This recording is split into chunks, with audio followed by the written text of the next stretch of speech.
ഇനി നമ്മൾ കാണാൻ പോകുന്നത് നമ്മൾ ഉടുപ്പിയിൽ നിന്നും തിരിച്ചു വന്നപ്പോൾ നമ്മൾ കോഴിക്കോട് ഒരു ദിവസം കറങ്ങിയിരുന്നു. അപ്പോൾ കോഴിക്കോട് കറങ്ങിയതിൻ്റെ ചെറിയൊരു വീഡിയോ ആണ് ഇതും. നമ്മൾ വ്ളോഗിന് വേണ്ടിയൊന്നും എടുത്തതല്ല, നമ്മൾ ജസ്റ്റ് നമുക്ക് ഓർമ്മയ്ക്ക് വേണ്ടി നമ്മൾ എടുത്ത വെച്ച വീഡിയോ ആണ്. അങ്ങനെ നമ്മൾ രാവിലെ 5 മണിയോടെയാണ് നമ്മൾ കോഴിക്കോട് ചെന്ന്. കോഴിക്കോട് നമ്മൾ മിഠായി തെരുവിൽ കൂടെ തന്നെയാണ് അങ്ങോട്ട് നടന്നു പോയത്. അവിടെ നടന്ന് നമ്മൾ നേരെ കോഴിക്കോട് ബീച്ചിൽ പോയി കുറേ നേരം ഇരുന്ന്. രാവിലത്തെ സൺറൈസൊക്കെ നമ്മൾ അവിടെ ഇരിക്കുമായിരുന്നു. പക്ഷേ സൂര്യൻ അവിടെ വന്നില്ല. സൂര്യൻ അവിടെ വരാത്തതാണ് നമ്മളവിടെ കുറേ നേരം ഇരുന്നു. അപ്പോൾ കുറച്ച് കഴിഞ്ഞപ്പോൾ അവിടെ ആൾക്കാരൊക്കെ വന്നു തുടങ്ങി.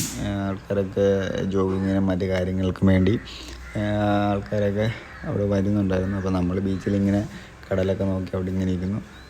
അതിനുശേഷം നമ്മളും ചെറുതായിട്ട് നടന്ന് എല്ലാ കാഴ്ചകളും കണ്ടു തുടങ്ങി. കാര്യം കോഴിക്കോട് ഉണർന്ന് വരുന്നേ ഉള്ളായിരുന്നു. അപ്പം നമുക്ക് ഉച്ച കഴിഞ്ഞൊക്കെ ആയിരുന്നു. പക്ഷേ നമുക്ക് രാവിലെ നമ്മൾ പോയി പിന്നെ പാൽ സർബത്തൊക്കെ കുടിച്ചു, കോഴിക്കോടിൻ്റെ മെയിൻ പാൽ സർബത്ത്. അതിനുശേഷം നമ്മൾ സരോവരം പാർക്ക് കാണാൻ വേണ്ടി പോയി. സരോവരം പാർക്കിനെ കുറിച്ചൊന്നും പറയണ്ട, എല്ലാവർക്കും അറിയാം. പിന്നെ നിങ്ങൾക്കറിയത്തില്ലേ, നിങ്ങൾ വേറെ വീഡിയോ തപ്പി നോക്ക്.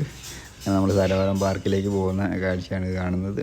ഇവിടുന്ന് സരോവരം പാർക്ക് ചെന്നു. സരോവരം പാർക്കിലൊരു 20 രൂപ എൻട്രി ഫീ ഉണ്ടായിരുന്നു. അങ്ങനെ നമ്മൾ സരോവരം പാർക്കിൻ്റെ അകത്ത് കയറി. ഇത് സരോവരം പാർക്കിലേക്കുള്ള എൻട്രിയാണ്. അവിടെ ഒരു ചെറിയൊരു മിനി ജിമ്മൊക്കെ ഉണ്ട്, അതായത് പബ്ലിക് ജിമ്മാണ്.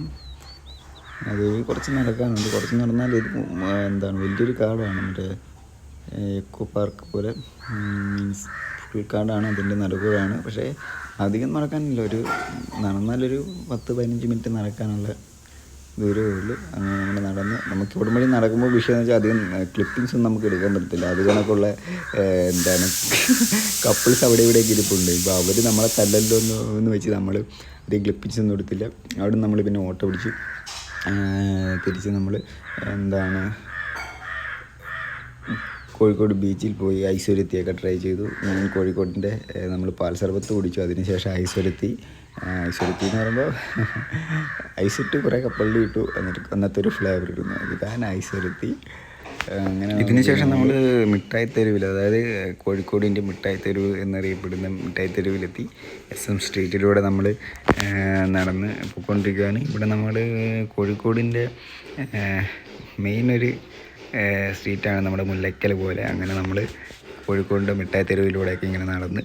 അപ്പോൾ തിരക്കായി വരുന്നുണ്ടായിരുന്നു. വൈകിട്ട് സമയമാകുമ്പോൾ ഇതിലും നല്ല തിരക്കാണ്. ഇതൊരു ഉച്ച ടൈമായിരുന്നു. ഇപ്പം നമ്മൾ പാരഗണിൽ പോയി ബിരിയാണിയൊക്കെ മേടിച്ചിട്ടാണ് നമ്മൾ SM സ്ട്രീറ്റ് വഴി പോകുന്നത്.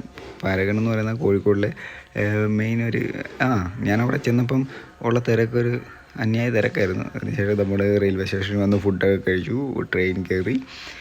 ഇതൊരു ചെറിയൊരു വ്ളോഗായിരുന്നു. ഉള്ള ക്ലിപ്പിങ്സ് മീൻസ് ഇത് ഞാൻ എടുത്തു വെച്ചിരുന്നത് എനിക്ക് ഓർമ്മകൾക്ക് വേണ്ടി എടുത്തു വെച്ചു. ഇപ്പോൾ ഞാനത് യൂട്യൂബിലിടുന്നു. അങ്ങനെ നമ്മൾ ട്രെയിൻ കയറി തിരിച്ച് പിന്നെ നമ്മുടെ ആലപ്പുഴയിലെത്തി. അങ്ങനെ നമ്മൾ ട്രെയിന് രാത്രി ആയപ്പം ആലപ്പുഴയിലെത്തി. ആലപ്പുഴയിൽ നിന്ന് നമ്മൾ പിന്നെ നമ്മുടെ വണ്ടി എടുത്തു. നമ്മൾ തിരിച്ച് 2-3 ദിവസത്തെ ട്രിപ്പ് കഴിഞ്ഞ് വീട്ടിലെത്തിയിരിക്കുന്നു.